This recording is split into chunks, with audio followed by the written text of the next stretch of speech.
அண்ணா IAS academy சாதனையாளர்களின் சங்கம்.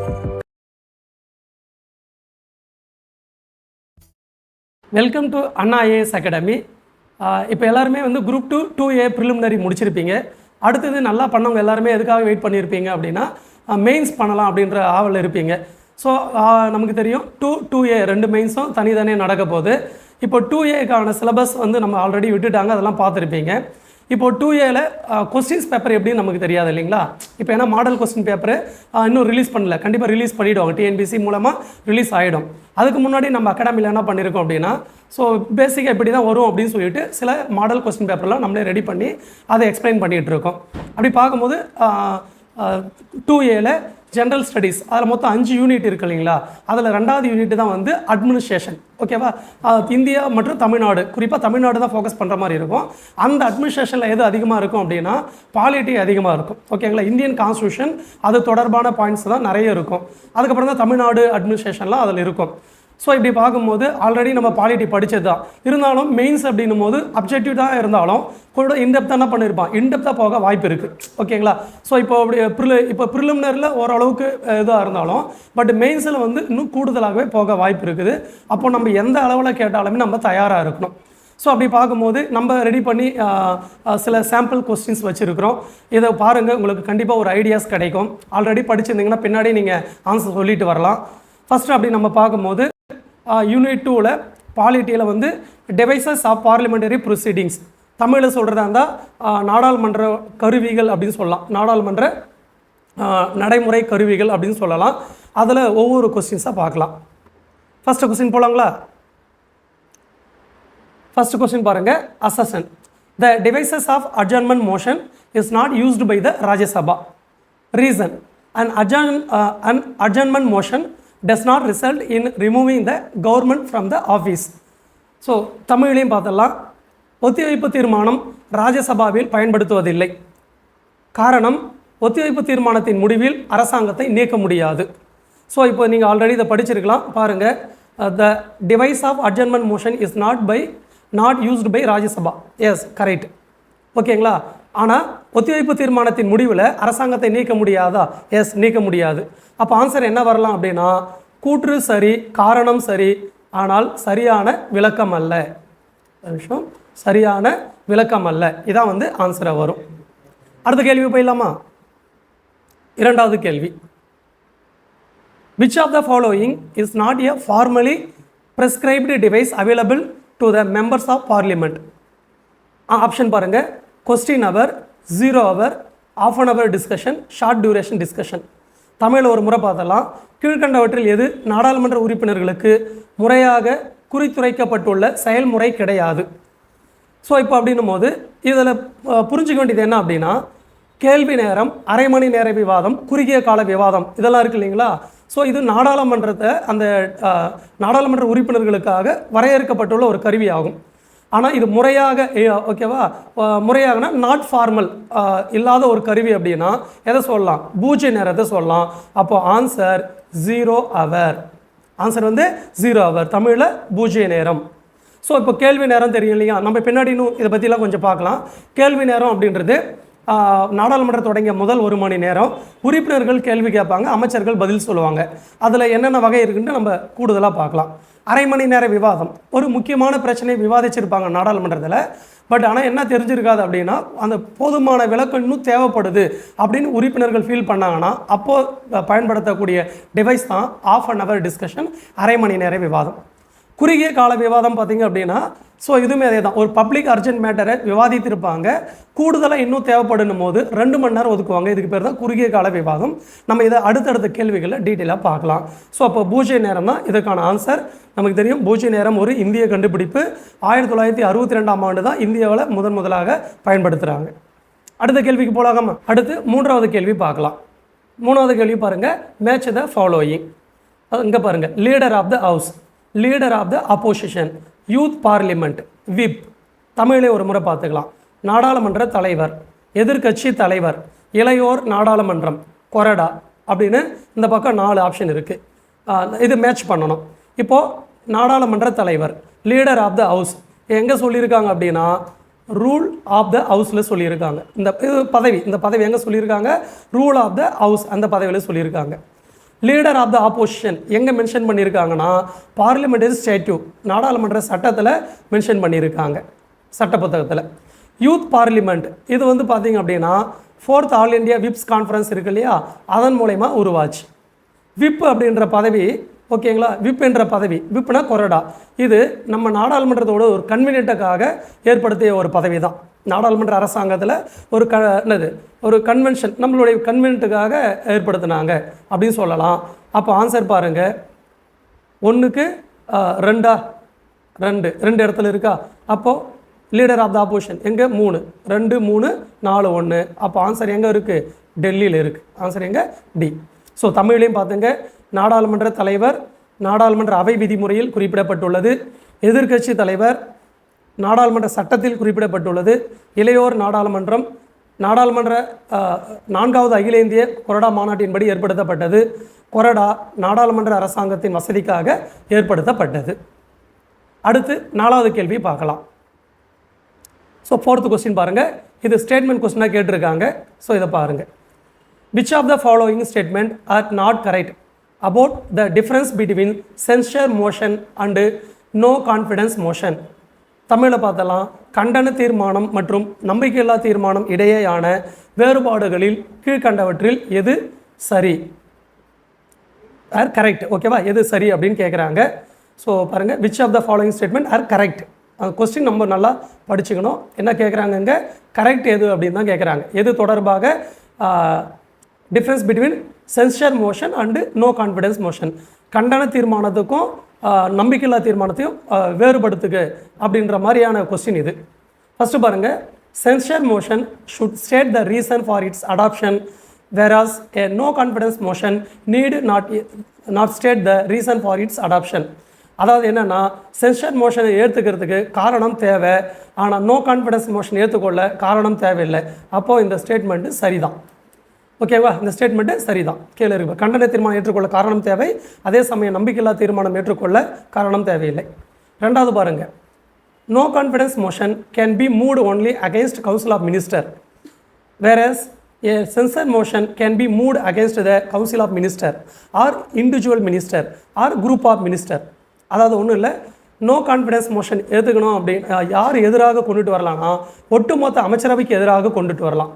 ஆனால் அதே போல் கண்டன தீர்மானம் யாருக்கு எதிராக கொண்டுட்டு வருவாங்கன்னா ஒரு தனி அமைச்சருக்கு எதிராகவோ அல்லது ஒரு சிறு அமைச்சர் குழு இருப்பாங்க இல்லையா, 2-3 அமைச்சர்கள், அவங்களுக்கு எதிராகவோ, அதான் குரூப் ஆஃப் மினிஸ்டர், அல்லது இண்டிவிஜுவல் மினிஸ்டர் தனி அமைச்சருக்கு எதிராகவோ கொண்டு வரலாம்னு சொல்கிறாங்க.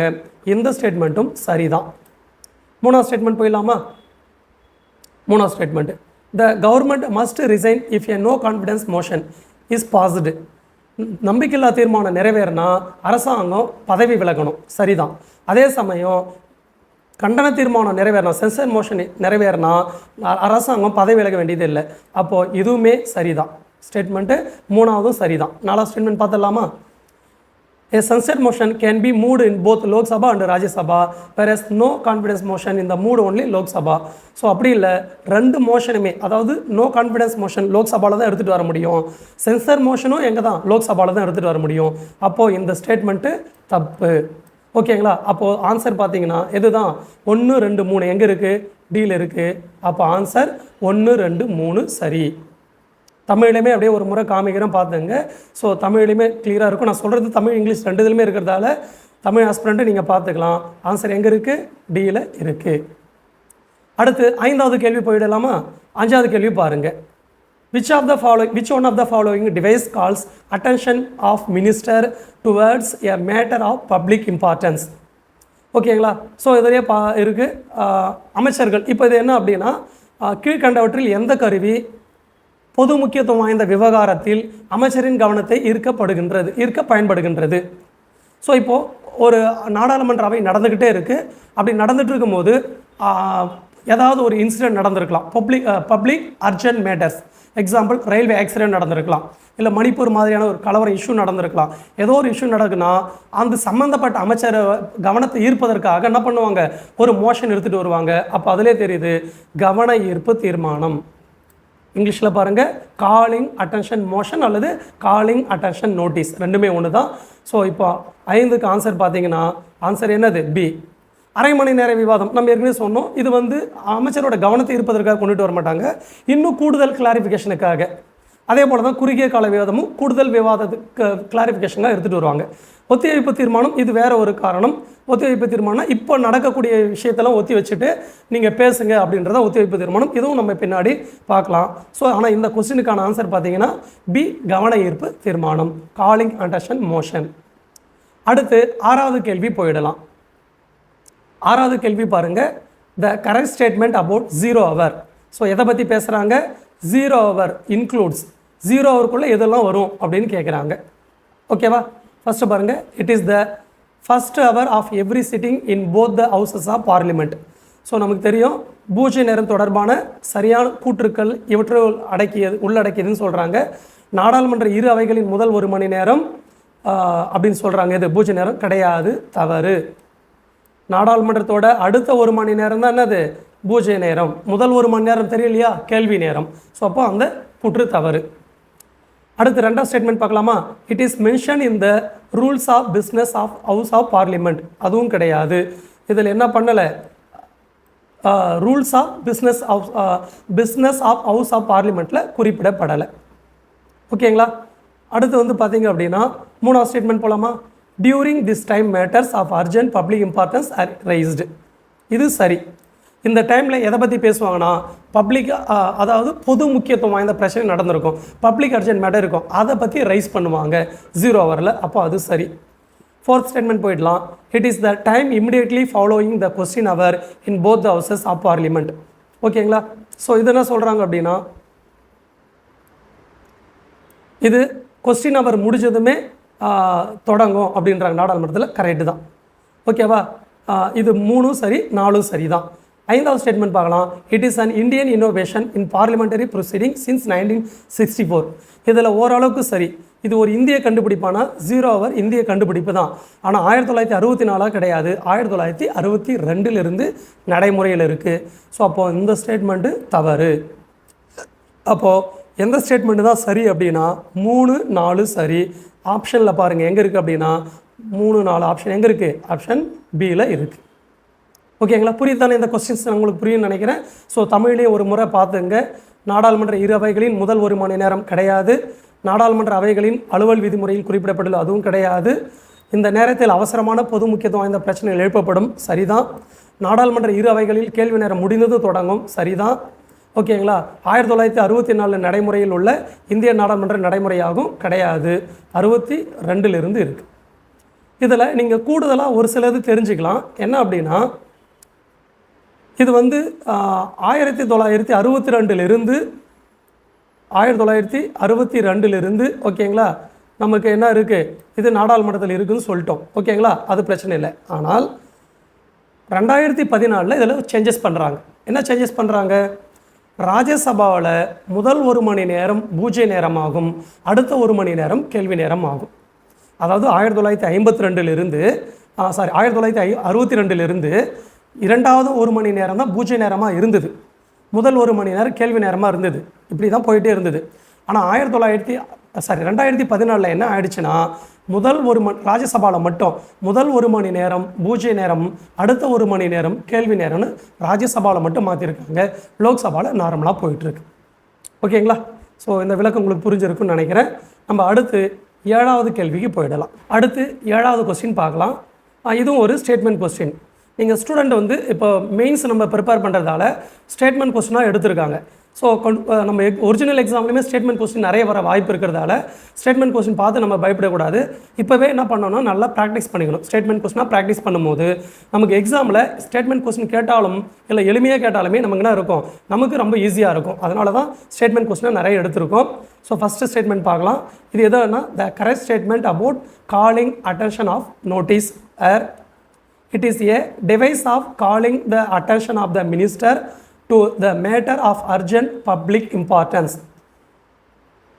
Its main purpose is to seek an authoritative statement from the minister. It does not involve any censure against government. It is an Indian innovation in the parliamentary procedure since 1952. It is not mentioned in the rules of business and procedure. So இதான் வந்து கேள்வி. மீண்டும் தமிழில் ஒரு முறை பார்த்தலாம். கவன ஈர்ப்பு தீர்மானம் தொடர்பான கூற்றுக்களில் சரியானதை தேர்ந்தெடு. அது அவசரமான பொது முக்கியத்துவம் வாய்ந்த பிரச்சனைகளில் அமைச்சரின் கவனத்தை ஈர்க்க பயன்படுகிறது. இதன் முக்கிய நோக்கம் அமைச்சரின் அதிகாரப்பூர்வமான கருத்துக்களை பெறுவதாகும். அது அரசாங்கத்தை கண்டிப்பதற்காக பயன்படுத்துவதில்லை. இது ஒரு இந்திய கண்டுபிடிப்பாகும். 1952ஆம் ஆண்டிலிருந்து நடைமுறையில் உள்ள இந்திய நாடாளுமன்ற நடைமுறையாகும். அது அலுவல் விதி மற்றும் நடைமுறையில் இது குறிப்பிடப்படவில்லை. ஸோ அப்படி பார்க்கும்போது ஸ்டேட்மெண்ட் 1 சரிதான், 2வது ஸ்டேட்மெண்ட்டுமே சரிதான், 3வது ஸ்டேட்மெண்ட்டும் சரிதான். ஆனால் 4வது ஸ்டேட்மெண்ட்டு சரிதான். அதனால் இது வந்து பார்த்தா இயர் வந்து 1954. ஸோ அப்போ அந்த ஸ்டேட்மெண்ட் என்னது? தவறு. ஓகேங்களா? அடுத்தது வந்து பார்த்தீங்கன்னா இட் இஸ் நாட் மென்ஷன் இந்த rules of business and procedure சொல்கிறாங்க. இது காலிங் அட்டென்ஷன் மோஷன். ஸோ அதில் மென்ஷன் பண்ணியிருக்காங்க. அப்போ இதுவுமே தவறு தான். நாட் மென்ஷன் சொல்லியிருக்காங்க, மென்ஷன் பண்ணியிருக்காங்க. ஸோ இதுவுமே தவறு தான். அப்போ ஆன்சர் பார்த்தீங்கன்னா 1, 2, 3 சரி. ஓகேங்களா? எங்கே தவறு வச்சுருக்காங்கன்னு புரியுதுங்களா? இது ஒரு இந்திய கண்டுபிடிப்புனா இந்திய கண்டுபிடிப்பு தான். ஆனால் 1954 இருக்குது. இதில் என்ன கொடுத்துருக்காங்க? 52 சொல்லியிருக்காங்க இல்லையா? அப்போ அது தவறு. அதுக்கு அடுத்தது இது மென்ஷன் பண்ணியிருக்காங்க, ரூல்ஸ் ஆஃப் பிஸ்னஸ் அண்ட் ப்ரொசீஜரில் மென்ஷன் பண்ணியிருக்காங்க, மென்ஷன் பண்ணலன்னு சொல்லியிருக்காங்க. அப்போ அதுவும் தவறு. ஆன்சர் 1, 2, 3 சரியாகும். தமிழிலேயே பார்த்துங்க. ஸோ ஒரு முறை அலுவல் விதிகள் மற்றும் நடைமுறை குறிப்பிடப்படவில்லை என்றால் குறிப்பிடப்பட்டிருக்கு. ஓகேங்களா? இதான். அடுத்து போயிடலாமா? அதுக்கு அடுத்த கேள்வி. அடுத்து நம்ம 8வது கேள்வி பார்க்கலாம். இதுவுமே ஸ்டேட்மெண்ட் கொஸ்டின் தான். ஓகேங்களா? ஸ்டேட்மெண்ட் கொஸ்டின் நிறைய நம்ம பழகணும். இது வந்து பாருங்கள், which of the following statements are true of adjournment motion? Statement 1, it is an extraordinary procedure which sets aside the normal business of the house. Its main objective is to draw the attention of the house to recent matter of urgent public importance. The Rajya Sabha can make use of this procedure. It must be supported by not less than 50 members for introduction. It involves an element of censure against government. தமிழில் ஒரு முறை பார்க்கலாம். ஒத்திவைப்பு தீர்மானம் தொடர்பான கூற்றுக்களில் சரியானது எது? இது அவை அலுவல் முறையில் அசாதாரணமான நடைமுறை கருவியாகும். அதன் முக்கிய நோக்கம் சமீபத்திய அவசரமான பொது முக்கியத்துவம் வாய்ந்த பிரச்சனைகளில் அவையின் கவனத்தை ஈர்ப்பதாகும். இதனை ராஜ்யசபாவில் பயன்படுத்த முடியும். இதை அறிமுகப்படுத்த 50 உறுப்பினர்களின் ஆதரவு தேவை. இது அரசாங்கத்தை கண்டிக்கும் கூறாகும். ஸோ இப்போ 5 ஸ்டேட்மெண்ட் இருக்குது. எது சரின்னு தான் கேட்டிருக்காங்க இல்லைங்களா? பார்க்கும்போது 1 சரிதான். ஓகேங்களா? ஃபஸ்ட்டு அட்ஜார்ன்மெண்ட் மோஷனாக என்னன்னு தெரியணும். இப்போது நாடாளுமன்றம் இன்றைக்கி என்னென்ன நடைபெறும் சொல்லிட்டு ஒரு பிஸ்னஸ் அதனுடைய அலுவலை வந்து என்ன பண்ணி லிஸ்ட் அவுட் பண்ணியிருப்பாங்க. இன்றைக்கி இதுதான் நடைபெறும் அப்படின்னு சொல்லிட்டு. ஆனால் இதே டைமில் நாட்டில் ஒரு முக்கியத்துவமான பிரச்சனை நடந்துருச்சு, ஒரு பப்ளிக் இம்பார்ட்டன்ட் மேட்டர் நடந்துருச்சு. இதை பற்றி பேசணும்னு சொல்லிட்டு உறுப்பினர்கள், எதிர்கட்சி உறுப்பினர் நினைக்கிறாங்க. ஸோ அப்போ என்ன பண்ணுறாங்க அப்படின்னா, வழக்கமான நடக்கக்கூடிய அந்த அலுவலாம் ஒத்தி வச்சுட்டு, அதான் அட்ஜார்ன்மெண்ட், ஒத்தி வச்சுட்டு இதை பற்றி பேசுங்க அப்படின்னு எடுத்துகிட்டு வரதான் அட்ஜார்ன்மெண்ட் மோஷனே. இப்போ புரியுதுங்களா? ஸோ அப்போ அது தொடர்பான கூற்று தான் இது. அப்படி பார்க்கும்போது இது ஒரு எக்ஸ்ட்ராடினரி ப்ரொசீஜர்னால் எஸ், ஓகேவா? அப்போ அது சரி. இட்ஸ் மெயின் அப்ஜெக்டிவ் என்ன அப்படின்னா, அது நம்ம ஏற்கனவே சொல்லியிருக்கோம், பழைய மேட்டரை பற்றி பேசுகிறதில்ல, இப்போ ஏற்கனவே நடந்த விஷயத்தை பற்றி பேசுகிறதில்ல, இப்போ நடந்துகிட்ருக்கு. ஓகேவா? அதை பற்றி அர்ஜென்ட் பப்ளிக் இம்பார்ட்டன்ஸ், அந்த மேட்டரை இப்போ நாடாளுமன்றத்தில் பேசணுன்றதுக்காக எடுத்துகிட்டு வருவாங்களா? எஸ், எடுத்துகிட்டு வருவாங்க. இது ராஜ்யசபாவில் பயன்படுத்தலாமானா கண்டிப்பாக முடியாது. ஒன்லி லோக்சபாவில் மட்டும்தான். இந்த ஸ்டேட்மெண்ட் தப்பு. 4வது ஸ்டேட்மெண்ட் பாருங்கள். இதை எடுத்துகிட்டு வர எத்தனை உறுப்பினர் ஆதரவு தேவை? குறைஞ்சது 50 உறுப்பினர்கள் ஆதரவு தேவை. அப்போ 4th ஸ்டேட்மெண்ட் சரி. 5வது ஸ்டேட்மெண்ட் பாருங்கள். இது வந்து அரசாங்கத்தை கண்டிக்கிற மாதிரி, எஸ், இது கிட்டத்தட்ட ஒரு அரசாங்கத்தை கண்டிக்கக்கூடிய ஒரு எலமெண்ட்ஸாக தான் அதை பார்க்கப்படுது. அப்போது ஆன்சர் பார்த்தீங்கன்னா ஏ. 1, 2, 4, 5 சரி. தமிழ்லையுமே ஒரு முறை பார்த்துங்க.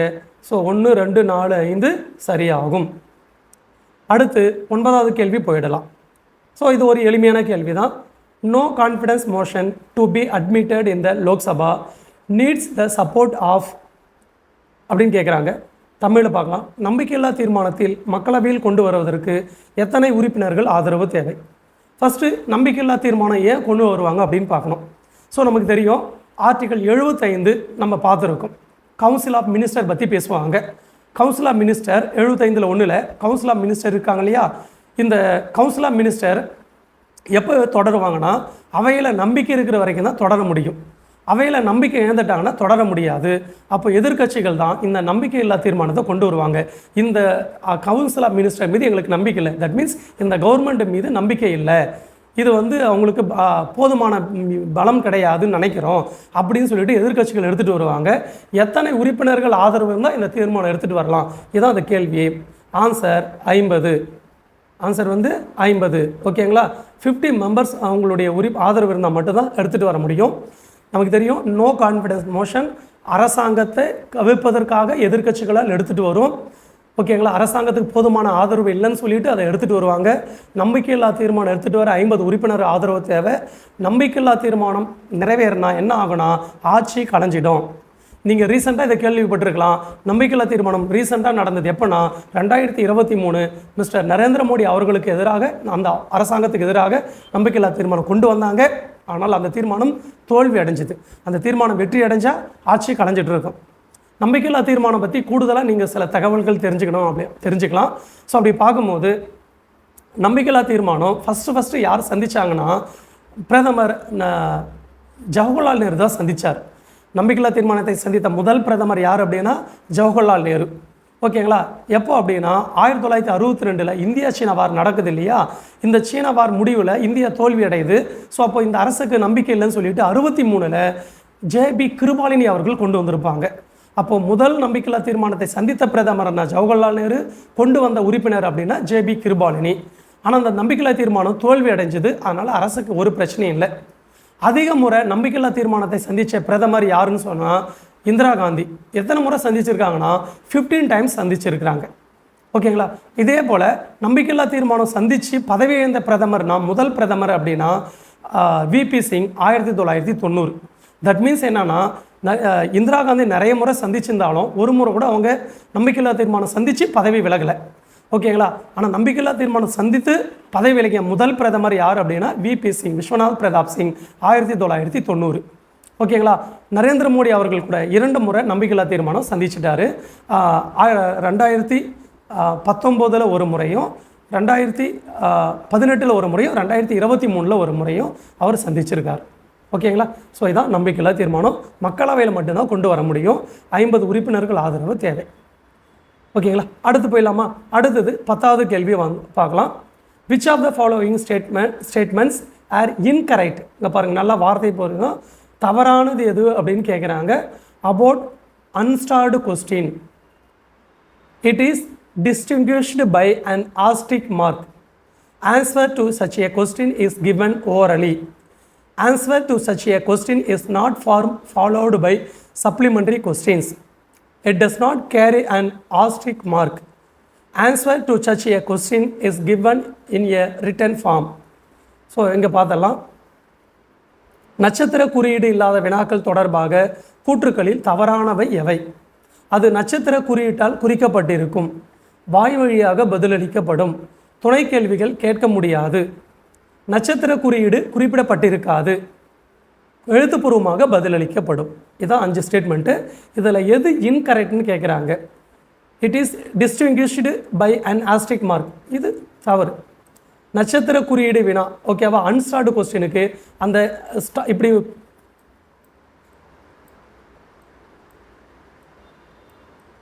இப்படி ஸ்டார் போட்டிருப்பாங்களான்னா கண்டிப்பாக ஸ்டார் போட்டிருக்க மாட்டாங்க. அதனால தான் அது பேர் அன்ஸ்டார்டு கொஸ்டின். ஓகேங்களா? ஸோ அது இருக்காது. Answer to such a question given orally, கண்டிப்பாக வாய் வழியாக பதிலளிக்க வேணாம், எழுத்துப்பூர்வமாக தான் பதிலளிக்கணும். அப்போ இதுவுமே இன்கரெக்டு தான். 1 இன்கரெக்டு, 2 இன்கரெக்டு. 3வது, answer to such a question is not followed by supplementary question, இது சரிதான். ஓகேங்களா? இதெல்லாம் பண்ண முடியாது. Not followed by supplementary question, துணை கேள்விகள் கேட்க முடியாது. 4வது பாருங்கள், it does not carry an asterisk mark. ஆமாம், அது இருக்கும், ஆஸ்டிக் மார்க் இருக்கும். 5வது பாருங்கள், answer to such a question given written form. Answer written வடிவில் தான் கொடுப்பாங்க, இதுவும் சரி. 3, 4, 5 சரி. எது கேட்டிருக்காங்க? இன்கரெக்ட்னு கேட்குறாங்க. 1, 2 தான் இன்கரெக்டு. அப்போ ஆன்சர் சி. கொஸ்டின் நம்பர் 10 பாருங்கள், ஆன்சர் சி. 1, 2 மட்டும்தான் தவறு. தமிழை மீண்டும் ஒரு முறை பார்த்துங்க. அது நட்சத்திர குறியீட்டால் குறிப்பிடப்பட்டிருக்கும். தவறு. வாய் வழியாக பதிலளிக்கப்படும். தவறு. அப்போ ஆன்சர் 1, 2. அடுத்த கேள்வி போயிடலாமா? அடுத்து 11வது கேள்வி. Consider the following statements about type of parliamentary question. So பார்லிமெண்ட்டில் கொஸ்டின் வகைகள் இருக்குது, கேள்விகள் இருக்குது. அந்த கேள்வி வகையில் தான் இங்கே கேட்டிருக்காங்க. பாருங்கள், a starred question records an oral answer and hence supplementary question can follow. An unstarred question records a written answer and hence supplementary questions cannot follow. A short notice question is one that is asked by given notice of less than 10 days and it is answered orally. தமிழில் ஒரு முறை பார்க்கலாம். கீழ்கண்ட பாராளுமன்ற வினாக்கள்னு வரணும்.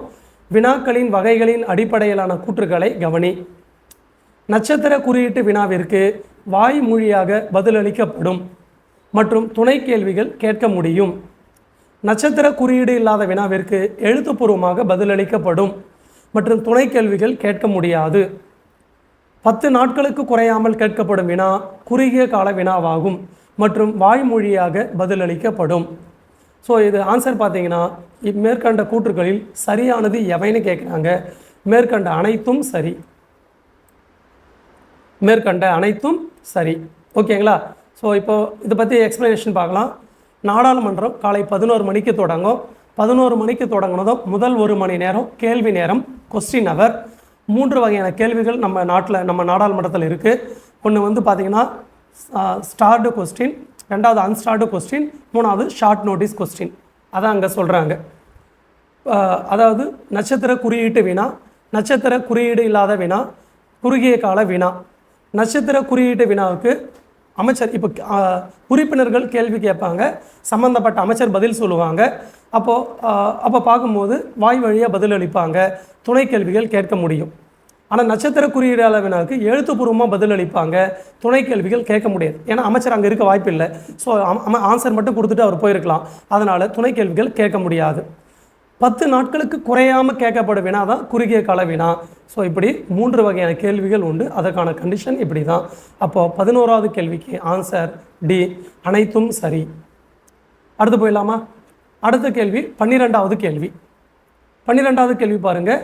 Consider the following statements about 0 hour. எதை பற்றி இந்த ஸ்டேட்மெண்ட் இருக்குன்னா 0 hour பற்றி இருக்குது.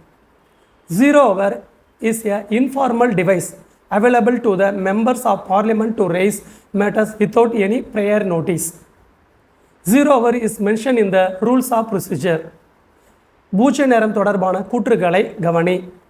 பூஜ்ய நேரம் என்பது நாடாளுமன்ற உறுப்பினர்களின் முறைசாரா கருவியாகும். இதில் எந்த முன்னறிவிப்புமின்றி கேள்விகள் எழுப்பப்படலாம். பூஜ்ய நேரம் நடைமுறை விதிகளில் குறிப்பிடப்பட்டுள்ளது. ஸோ இது ஸ்டேட்மெண்ட் 1 மட்டும் சரி, 2 தவறு. நாடாளுமன்ற விதிகளில் குறிப்பிடப்படலை. அப்போ ஆன்சர் 1 ஒன்லி. ஆன்சர் வந்து 1 மட்டும் சரி. நமக்கு தெரியும் பூஜ்ய நேரம் என்பது கேள்வி நேரம் முடிந்து முதல் 1 மணி நேரம் பூஜ்ய நேரம்.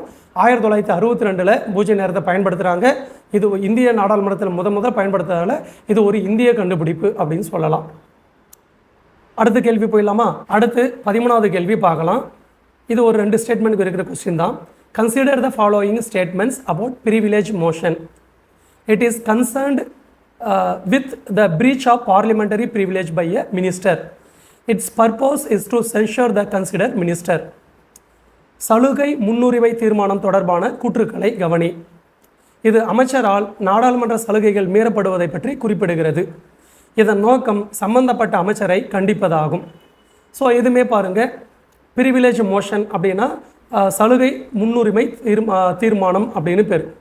ஸோ இது என்ன அப்படின்னா, ஒரு அமைச்சர் நாடாளுமன்றத்தில் என்ன வேணாலும் பேச முடியும். ஓகேவா? அப்படி அமைச்சர் பேசுறது, நாடாளுமன்ற உறுப்பினரும் எது வேணாலும் பேசலாம், அமைச்சர் என்ன வேணாலும் பேசலாம். அந்த ரைட்ஸ் அவங்களுக்கு இருக்குது. அப்படி பேசும்போது ஒவ்வொன்றுமே பதிவு செய்யப்படும். அமைச்சர் என்ற ஒரு காரணத்தால் தவறான தகவல் கூட என்ன பண்ணலாம், அமைச்சர் நாடாளுமன்றத்தில் பேசலாம், தன்னுடைய சலுகையை மீறலாம் அவர்.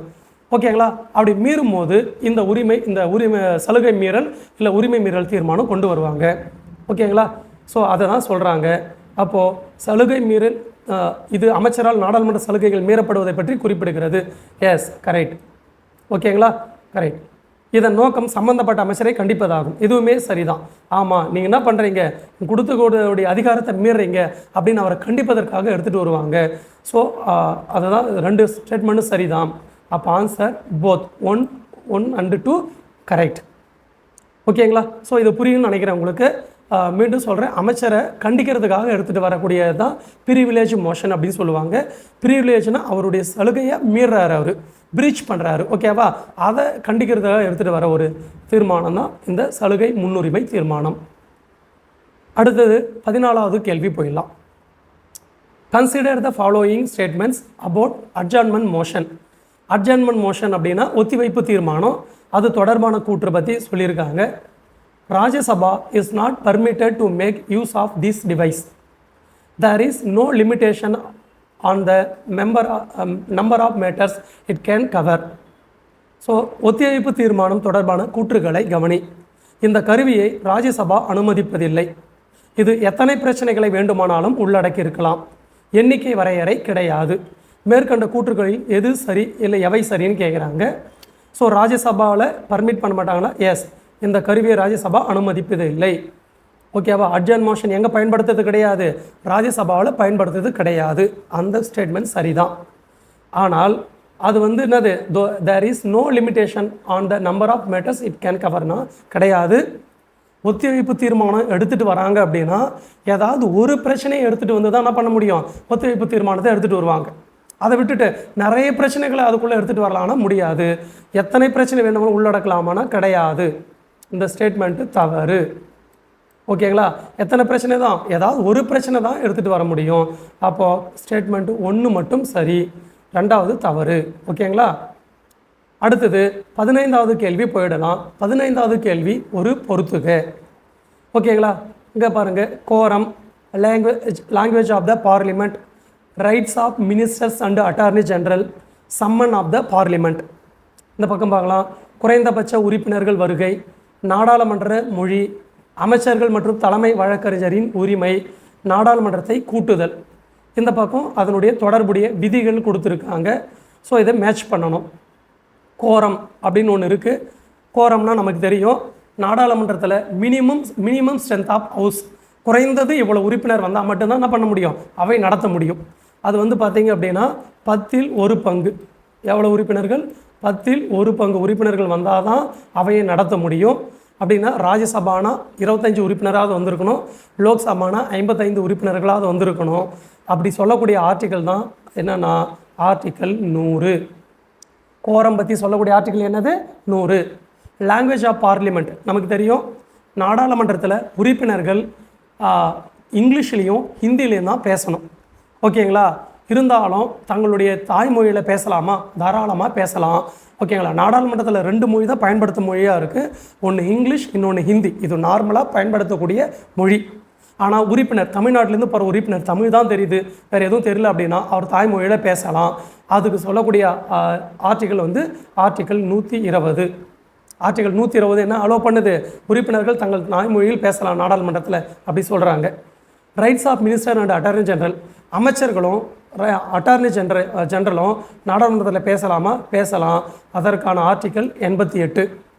சம்மன் ஆஃப் த பார்லிமெண்ட், நாடாளுமன்றத்தை கூட்டணும், யார் கூட்டுவார்னா குடியரசுத் தலைவர் கூட்டுவார். அது என்ன ஆர்டிக்கல்னா ஆர்டிக்கல் 85. ஸோ அப்போது இதை மேட்ச் த ஃபாலோயிங் பாருங்கள். Quorum article 100 2.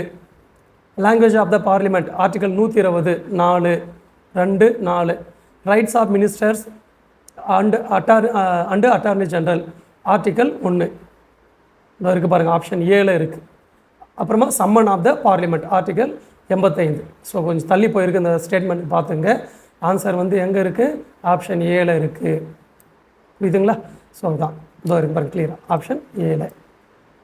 இந்த விதிகளை பொருத்தணும். அடுத்த கேள்வி போயிடலாமா? அடுத்தது 16வது கேள்வி. இது ஒரு எளிமையான கேள்வி தான். Who described that the leader of the opposition is the alternative prime minister? எதிர்க்கட்சி தலைவரை மாற்று பிரதமர் என்று கூறியவர் யார்? இதுதான் கேள்வி. ஓகேங்களா? ஸோ பாருங்கள், 4 ஆப்ஷன் பார்க்கும்போதே நமக்கு தெரியும், இவங்க எல்லாருமே ஏதோ ஒரு வகையில் கேள்விப்பட்டிருப்போம். இதில் பார்க்கும்போது ஐவர் ஜென்னிங்ஸ் அவர் தான் ஆப்ஷனாக வருவார். ஸோ இங்கிலாந்து சேர்ந்த ஒரு பொலிட்டிக்கல் சயின்டிஸ்ட் ஐவர் ஜென்னிங்ஸ். இவர் தான் என்ன சொல்கிறாருன்னா எதிர்க்கட்சி தலைவர் மாற்று பிரதமர் சொல்கிறார். ஏன் அப்படி சொல்கிறாரு? இப்போது ஆளுங்கட்சி இருக்குது, அவங்க அரசாங்கத்தை அமைச்சிருக்கிறாங்க. எப்போ வேணாலும் ஆளுங்கட்சி கவிழலாம். அவங்களுக்கு பெரும்பான்மை இல்லாத போது ஆளுங்கட்சி எப்போ வேணாலும் கவிழலாம். அடுத்தது எலெக்ஷன் சந்திக்க மாட்டாங்க. உடனே என்ன பண்ணுவாங்க, எதிர்க்கட்சி தலைவர் என்னவா மாறுவார்னா பிரதமராக மாறுவார். ஓகேங்களா? ஸோ அதனால தான் எதிர்க்கட்சி தலைவரை மாற்று பிரதமர், ஆல்டர்னேட்டிவ் பிரைம் மினிஸ்டர் அப்படின்னு சொல்லுவாங்க. எதிர்க்கட்சி தலைவர் பற்றி கூட இன்னும் கூட கூடுதலாக பார்க்கலாம். அடுத்த கேள்வி போயிடலாமா? அடுத்தது கேள்வி 17. என்னது? Who was the first leader of the opposition in India? இதுவும் ஒரு எதிர்க்கட்சி தலைவர் தான். இந்தியாவின் முதல் எதிர்க்கட்சி தலைவர் யார் அப்படின்னு கேட்குறாங்க. ஸோ இங்கே எல்லாருமே நீங்கள் கேள்விப்பட்ட பேராக இருக்கலாம். யார் அப்படின்னா ராம் சுபாக் சிங். இந்தியாவோட முதல் எதிர்க்கட்சி தலைவர் யார்? ராம் சுபாக் சிங். ஓகேங்களா? இப்போ பாருங்கள், நம்ம ஏற்கனவே சொல்லியிருக்கோம், ஆரம்பத்தில் எதிர்க்கட்சி தலைவர் பதவி கிடையாது. ஓகேங்களா? ஏன்னா காங்கிரஸ் தான் பெரும்பான்மை இருந்துச்சு. அதனால எதிர்க்கட்சி தலைவர் என்ற ஒரு கான்செப்டே தேவைப்படலை. நேரு தான் ஒரு மெஜாரிட்டி உறுப்பினர்கள் கொண்ட ஒரு பிரதமராக இருந்தார். அவர் எதிர்க்கிறதுக்கான ஒரு கட்சி பெரும்பாலும் இல்லை. அதனால் எதிர்க்கட்சி தலைவர் தேவைப்படலை. ஆனால் 1969 இந்தியாவோட முதல் எதிர்க்கட்சி வராரு, அவர் தான் ராம் சுபாக் சிங். ஆக்சுவலி என்ன நடக்குதுன்னா 1969 இவர் எந்த கட்சி சேர்ந்தவர்? இவரும் ஐஎன்சி சேர்ந்தவர் தான். இந்திரா காந்தி தான் இந்தியாவோட பிரதமராக இருக்காங்க. ஓகேங்களா? இந்திரா காந்தி தான் இந்தியாவோட பிரதமர். அப்படி இருக்கும்போது காமராஜர் தலைமையில் என்ன ஆகுது, கட்சி உடைஞ்சிட்டு வருது. அப்படி உடைஞ்சிட்டு வரும்போது காமராஜர் அணியாகவும் அப்புறமா இந்திரா காந்தி அணியாகவும் மாறுது. காமராஜர் அணியை சேர்ந்த இந்த ராம் சுபாக் சிங் என்பவர் தான் இந்தியாவோட எதிர்க்கட்சி தலைவராக வராரு. எப்போ? 1969.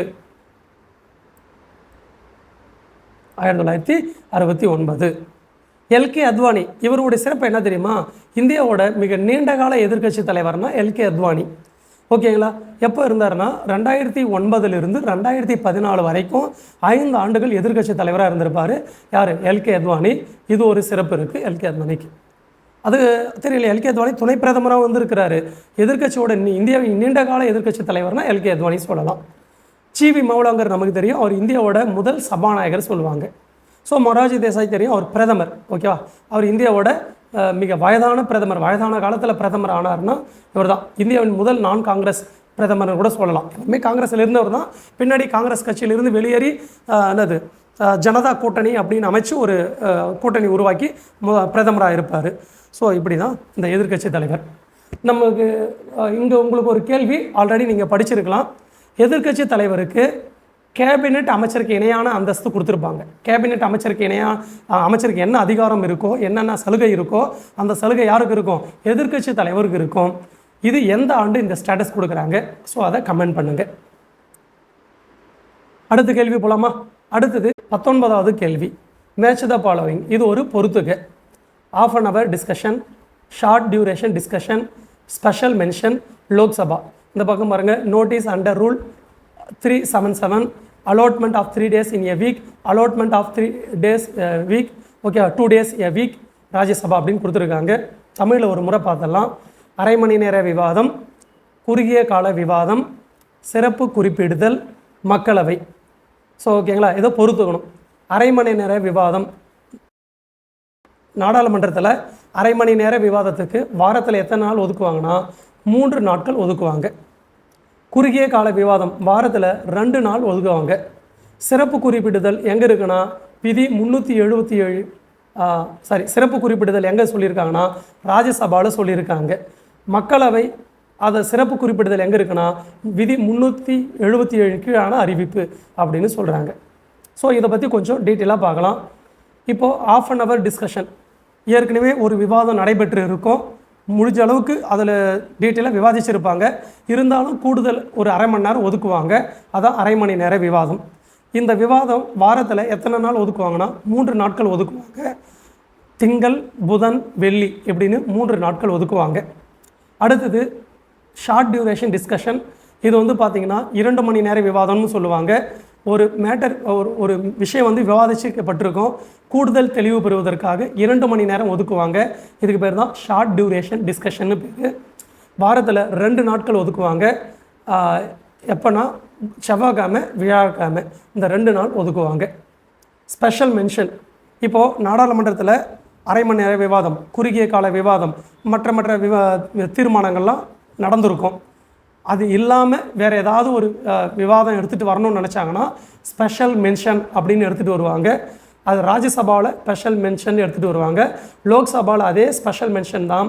சிறப்பு தீர்மானத்தை என்ன பேரில் எடுத்துகிட்டு வருவாங்கன்னா நோட்டீஸ் அண்டர் ரூல் 377 அப்படின்னு இருக்கும். இந்த இடத்துல தமிழில் பார்க்கும்போது ஒரு கன்ஃபியூஷன் ஏற்படும். விதி 377 கீழே ஆர்டிக்கல், கான்ஸ்டியூஷனல் ஆர்டிக்கல் இருக்கு இல்லையா, அந்த ஆர்டிக்கல் நினச்சிடக்கூடாது. இது நாடாளுமன்ற விதியில் 377 அப்படின்னு புரிஞ்சுக்கணும். ஸோ அப்போ ஆன்சர் பாருங்கள். ஆன்சர் எது வரும்? 2, 3, 2, 3 இதுவாக போட்டிருக்காங்க. 1, 4. ஸோ இங்கே வச்சுக்கலாம். 1, 4 இது மாதிரி இருக்கணும். 2, 3, 1, 4 அப்படின்னு மாற்றிங்க. ஓகேங்களா? இங்கே 4 ஆக்கலாம், இங்கே 1 ஆக்கலாம். ஓகேவா? 1, 4 இதான் வந்து ஆன்சர் பொருந்தும். சரி, சிக்கு 4 சரி, இது வரும். ஓகே, இது ஆன்சர். இதில் எங்கே ஆன்சர் வரும்? பி. இப்போ கரெக்டாக இருக்கும் பாருங்கள். அரை மணி நேர விவாதம் இல்லையா? அரை மணி நேர விவாதம் 2, குறுகிய கால விவாதம் 3வது இடத்துல இருக்குது. சிறப்பு குறிப்பிடுதல் 1ல் இருக்குது. மக்களவை சிறப்பு குறிப்பிடுதல் 4. மக்களவை 1, 2, 3, 4, 1 எங்கே இருக்குது? 2, 3, 4, 1. ஓகேவா? இதான். அடுத்து போயிடலாமா? அடுத்த கேள்வி 20வது கேள்வி பார்க்கலாம். Assertion and reason. இது ஒரு கூற்று காரணம் question. Adjournment motion is individual in the parliament to draw attention the house of a definite matter of urgent public importance. Reason needs the support of 50 members to be admitted. கூற்று ஒத்திவைப்பு தீர்மானம் என்பது அவசரமான பொது முக்கியத்துவம் வாய்ந்த பிரச்சனைகளில் அவையின் கவனத்தை ஈர்ப்பதாகும். இதை ஏற்றுக்கொள்ள 50 உறுப்பினர்களின் ஆதரவு தேவை. கூற்று சரி, காரணம் சரி, ஆனால் சரியான விளக்கம் அல்ல. ஸோ ஒத்திவைப்பு தீர்மானம் பொது முக்கியத்துவம் வாய்ந்த பிரச்சனை பேசுகிறதுக்கு தான் எடுத்துகிட்டு வரோம். நம்ம ஆல்ரெடி டீல் பண்ணியிருக்கோம். இப்போது நாடாளுமன்றம் நடந்துகிட்ருக்கு. ஏதோ ஒன்று நாட்டில் ஒரு இஷ்யூ ஓடிட்டுருக்கு. அந்த பப்ளிக் மேட்டரை பேசணும் அப்படின்றதற்காக வழக்கமான அலுவல்களை ஒத்தி வச்சுட்டு எடுத்துகிட்டு வர தீர்மானம் தான் ஒத்திவைப்பு தீர்மானம். இதை ஏற்றுக்கொள்ள 50 உறுப்பினர்கள் ஆதரவு தேவை. ஸோ இப்போ கூற்று காரணம் சரி, ஆனால் சரியான விளக்கம் அல்ல. அடுத்த கேள்வி போயிடலாமா? அடுத்தது 21வது கேள்வி. Match the following. So 0 hour, calling attention motion, short duration discussion, privilege motion. 0 hour discussion இது வந்து informal device. Calling attention motion இது வந்து பார்த்திங்கன்னா Indian innovation. Short duration discussion இது பார்த்திங்கன்னா 2 hour discussion. Privilege motion to censure the concern minister. பாருங்கள், தமிழில் பூஜ்ய நேரம் முறைசாரா கருவி. பூஜ்ய நேரன்றது இந்திய கண்டுபிடிப்பு தான், இல்லைன்னு சொல்லலை. ஆனால் இங்கே கரெக்டாக எது பொருந்தா? முறைசாரா கருவி. கவன ஈர்ப்பு தீர்மானம் இந்திய கண்டுபிடிப்பா? எஸ், இந்திய கண்டுபிடிப்பு. 2, 1 வந்துருச்சா? குறுகிய கால விவாதம் 2 மணி நேர விவாதம். 4 சலுகை தீர்மானம் சம்பந்தப்பட்ட அமைச்சரை கண்டித்தல். 3 ஸோ அப்போ ஆன்சர் எங்கே இருக்குது? ஆன்சர் டியில் இருக்குது. ஆன்சர் எங்கே இருக்குது? டியில் இருக்குது. இதை பாருங்கள். ஓகேங்களா? அடுத்த கேள்வி 22வது கேள்வி.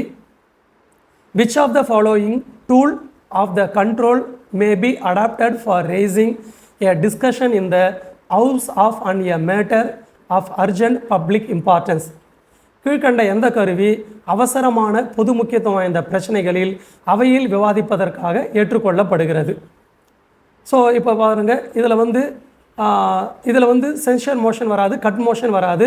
நமக்கு 2 வந்து கன்ஃபியூஷன் ஏற்படலாம். அட்ஜர்ன்மெண்ட் மோஷனா அல்லது காலிங் அட்டென்ஷன் மோஷனான்னு சொல்லிட்டு.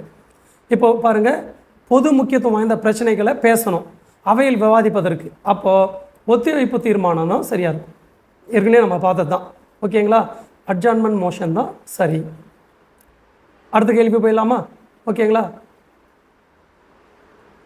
அடுத்தது பின்வருவனவற்றில் இங்கிலீஷில் அடுத்த கேள்வி 23வது கேள்வி.